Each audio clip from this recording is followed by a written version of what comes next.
Hello, stereotype breakers, and welcome to yet another episode of the Meaningful Conversations podcast. Today, we're going to be talking about what it's like to be a self taught developer, a self taught programmer in the industry. Because the beauty of tech is that you can teach yourself all the skills you need to get a job and to succeed, have a successful career in technology.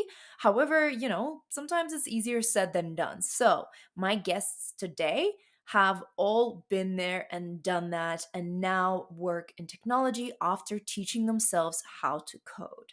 And I will let themselves introduce themselves and what they do. So please meet Nada, Nicole, and Maria. Hi, I am Nada and I am a freelance front-end developer at L'équipe.fr. I'm Nicole. I'm a software developer at an Australian prop tech company. My name is Maria and I work as a data scientist at Kyria, where at Kyria we are building a platform that is helping women during menopause. Before we jump into the questions and the answers by these wonderful ladies, I just want to remind you to subscribe to this podcast on YouTube and the podcasting platform of your choice. You can find us in most platforms. We publish new episodes every Wednesday, and on Thursdays, our weekly newsletter goes live, the Stereotype Breakers Toolbox, where we share something relevant to that week's episode, something useful like a template or an exercise that goes along with that week's episode. So make sure you don't miss out on that either by subscribing using the link in the description. All right, let's get into the questions. The first question that I have for these self-taught coders is, how did you learn how to code? Did you create a study plan? So my learning pathway wasn't exactly linear. I come from a non-traditional background. I was a fashion designer and pattern maker in a past life. So I had a lot of limiting beliefs that I had to get over before I could write my first line of code. So you could say that I started to learn to code the moment I decided to start working on myself. And once I made that commitment to start learning to code, I initially watched YouTube videos and Codecademy tutorials just to get a feel for what it was involved in being a developer. And once I found I was able to follow along with the projects and understand the concepts, I decided to level up by enrolling in the School Crush Web Developer Blueprint, which I absolutely loved and highly recommend. And from there, after a few years, I was doing some freelancing, and then I decided to enroll in a university bootcamp. So I started off and learned how to code basically from online courses and books. I did a little bit when I was at school, yes, but the way I was taught, it just basically made me hate coding. And I was kind of, I'm never doing that again. I was teaching physics, and I didn't like my job, but kind of knew that I never wanted to do that, and I wanted to do something a lot more technical. And yeah, I just started off with this course. I think it was a web development course on FreeCodeCamp. And I didn't really have a plan or anything. I just did it. Later on I just realized that I never wanted to be a web developer, but I had to start somewhere. And I kind of started off with HTML and CSS and a little bit of JavaScript, which I don't remember any of it. But yeah, that's basically how I started. Later on, I just tried to understand how, programming languages work and just tried to understand which one would be the right for me. But I just started off just like that. I didn't really think about it that much. And obviously I did it, I did a lot of mistakes during the beginning. So yeah, that's how I started. At the time, in 2018, I went through every single course on Code School. As simple as that. It was bought later by Pearl side, but I just wanted to get an idea of what language I actually wanted to learn. And through that, I figured it was JavaScript. And as a framework, I ended up picking Vue.js and Next.js.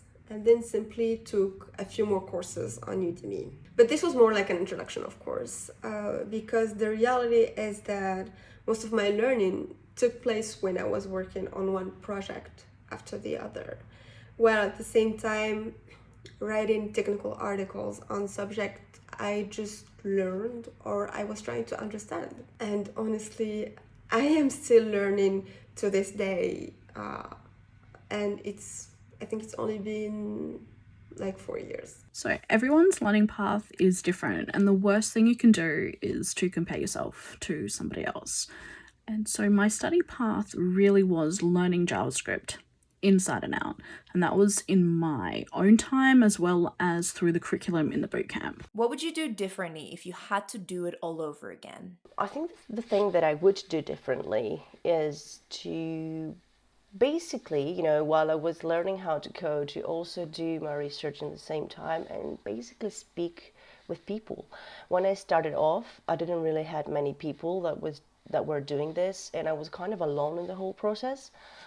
And I didn't really know that there were communities that can help you with that. Or, I had a few friends, but I was like too shy to approach them and to ask them, what should I do? And they can explain to me why there are so many programming languages and I don't know which one to choose.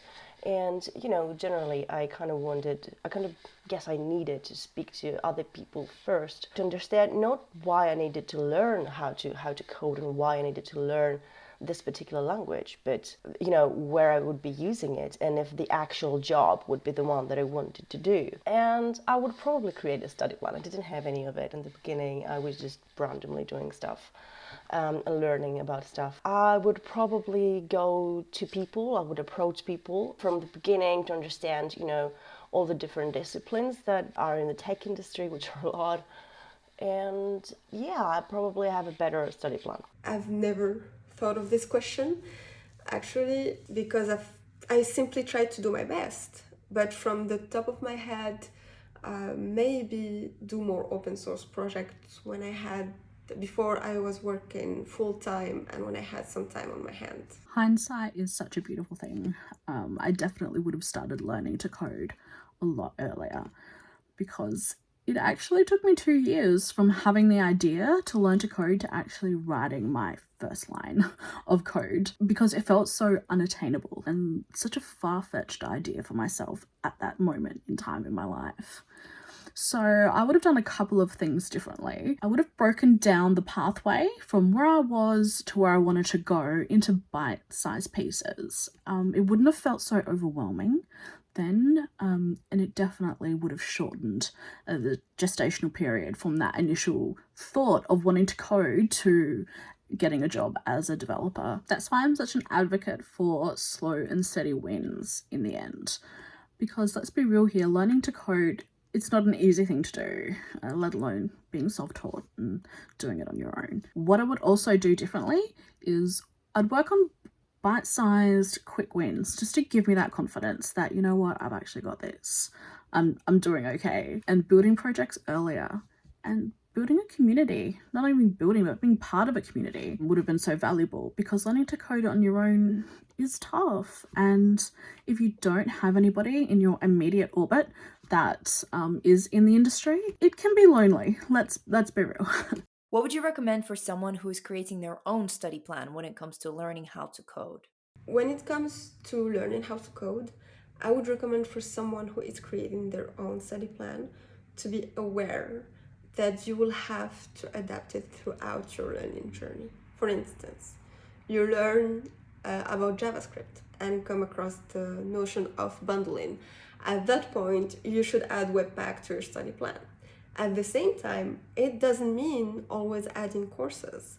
It could also mean removing a course after you figure out what you actually need or want to learn. An example of that is planning to take a course in Angular, React, and Vue, but choosing only to keep Vue for now because of its fast learning curve and its demand on the job market. Bottom line, always realign your study plan based on your priorities. So in creating your own study plan, I'd highly recommend to have a good think about what kind of developer you want to be, as this will naturally guide you in what areas and what languages that you do need to learn. For me, in the beginning, it was all about web development and the front end, because I love that design aspect.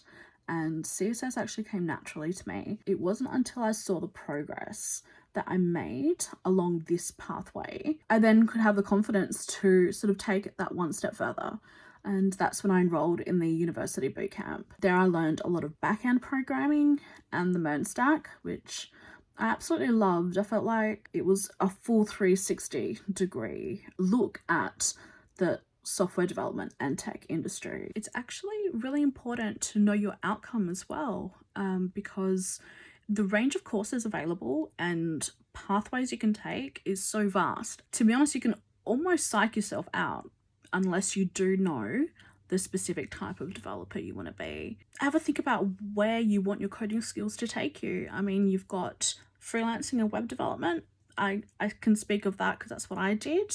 I focused on CSS and just be a ninja at a framework, either Bootstrap or Tailwind, and just really, really focus on the design and layout. You can even throw in some UX, UI as well. So if you're building software applications, have a look at the most in-demand jobs within your geographical area or industry at large if you're looking at working remotely, and have a look at what technologies they have in common within the selection criteria, because then you can start then building, okay, I need this language, and then start pulling some courses from YouTube and Udemy, and then really start to then map it out. That's why I recommend knowing your outcome is so important, because it will shape your learning path and it won't feel like such a struggle in the beginning. I know it can be overwhelming in the beginning, so in setting yourself this small and realistic goals and knowing where you're at and taking stock throughout your learning process, then it gives you the option to either course correct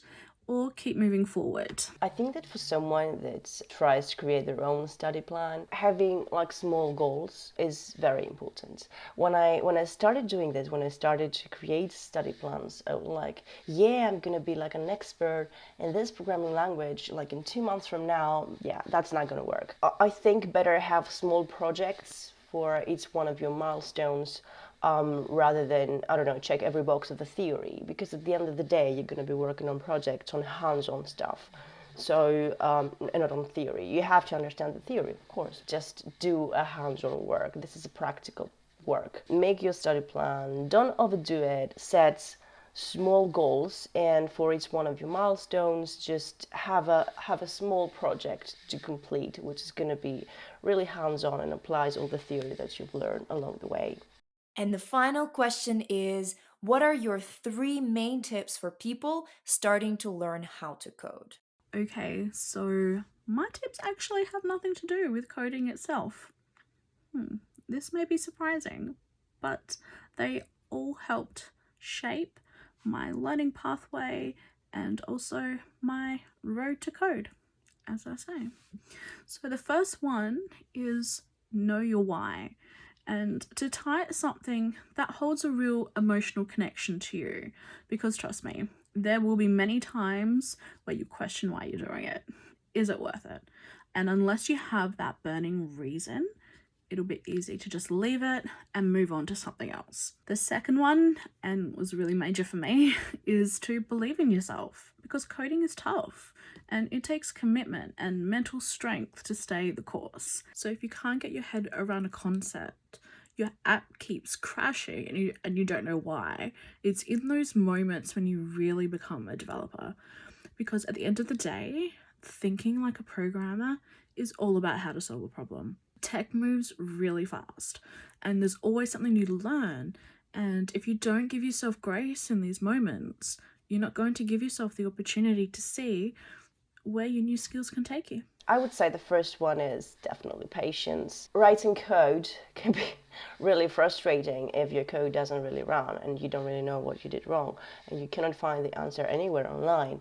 This will happen, and it's absolutely normal and expected. It happens to everybody, even to senior professionals. You will figure it out. You will find either a different way, or you will find the answer somewhere. But it's absolutely normal. It can take you, I don't know, like up to a day at some point to figure out what's wrong with your code, which is fine, So the second tip is basically a continuation of the first one. Just don't quit. If you think that you're wasting time trying to find a solution to your error in your code, and you're maybe thinking, I'm not for this, I cannot do this, this is so annoying, and I'm probably not very good for this. No, that's not what happens. It's absolutely normal to have these thoughts. Everyone has them. Just don't quit. I think it's really worth the hassle and what you're going through now, because this will make you a better coder. My third tip would be to talk to people, be in communities, and try to find other people that either have gone through this journey or they are going through this journey now. I think that understanding how difficult this is to learn code by yourself, even though there are like many resources online, you will understand that probably other people have the same struggles as you. That will kind of make you feel a lot better and a lot more confident. I wish I had done that. I was in doubt for, I think I still am, to be honest, but I was in doubt for a long time. I didn't really know if that was the right thing that I was doing, and I was just wasting my time. But it wasn't. But I think I would have understood that a bit earlier if I had spoken to people and realized that this is what it is. It's not easy, but it's a process that helps you become a better developer, and that's it. I think I've spoken like the coding world is a world full of exceptions and errors and things that they're not running and they're not working. But that's not actually true. Obviously, you will get things not working in the beginning, but as you move forward and as you learn, you will become better and better in this, and it will get easier. Do not underestimate yourself and your capacities. I know that sometimes we feel as imposters, whether at the beginning or even after years. So it is important to ignore that voice and do what you must do. Applying to jobs, asking for that salary you think you don't deserve, and so on. You need to dissociate that noisy inner voice from your actions. Also, write articles or make videos. You don't need to be an expert to do that. Just write about what you learn, because that will also bring you clients and help you with your personal brand. And finally, don't wait until you think that you've got it all before applying to jobs or looking for freelance contracts, because that will never happen. No, most people I know, and I also think that I've gotten better, but I don't think any of the people I know also think that they've have it all. They think they got it all, because honestly, part of the learning process is learning on the job. So don't wait, just do it, and it's part of the process, actually. Thank you so much, ladies, for all of your answers, for sharing your stories, putting yourself out there, and leading the way, showing the path to the next generation of self taught coders. If you want to learn more about all of the wonderful guests that I had on today, the links to their social profiles will be in the description, so go ahead and check them out and follow their journeys. Let us know what you thought about this episode by commenting underneath the video if you're watching this on YouTube, underneath the podcast episode if your platform of choice allows for it, or creating a post on social media and tagging us in your thoughts. Make sure you tag us so that we can actually see it. And you can find us on social media as Stereotype Breakers or Stereotype Brokers, no vowels, on Twitter. Make sure you subscribe to this podcast and YouTube channel, or do both. Why not? So that you can consume this content in all the different types of formats. And of course, follow us on social media. We love being friends across all of the different platforms. And don't forget to subscribe to our newsletter, which comes out every single week, and we share something useful that goes along with that week's episode. So while our podcast gets published on Wednesdays, our newsletter goes live on Thursdays. Thank you for being here. I appreciate you. Have a wonderful time today you're currently experiencing.